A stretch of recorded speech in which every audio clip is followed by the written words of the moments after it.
ഇന്നത്തെ ലഞ്ച് തന്നെ കേട്ടോ. തേങ്ങ അരച്ച മത്തിക്കറിയും പിന്നെ പയറുപ്പേരി,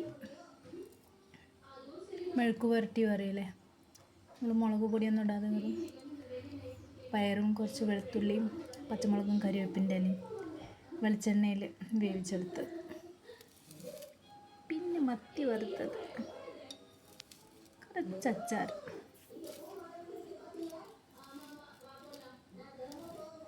നമ്മൾ മത്തി വറക്കുമ്പോഴേ ഞാനിവിടെ ചെയ്യുന്നത് അങ്ങനെ കേട്ടോ.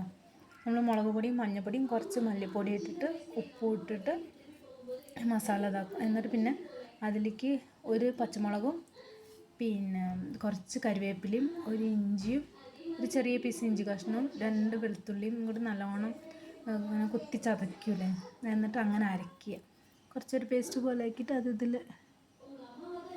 മസാലയിലിട്ടിട്ട് നല്ലോണം കുഴച്ചതിന് ശേഷം കുരുമുളക് ഇട്ടിടില്ല കേട്ടോ. അത് മുളക് പൊടി ഇട്ട കാരണം കുരുമുളകില്ലാതെ ഇങ്ങനെ നല്ല ടേസ്റ്റ് ഉണ്ടാവും അങ്ങനെ ചെയ്യുമ്പോൾ.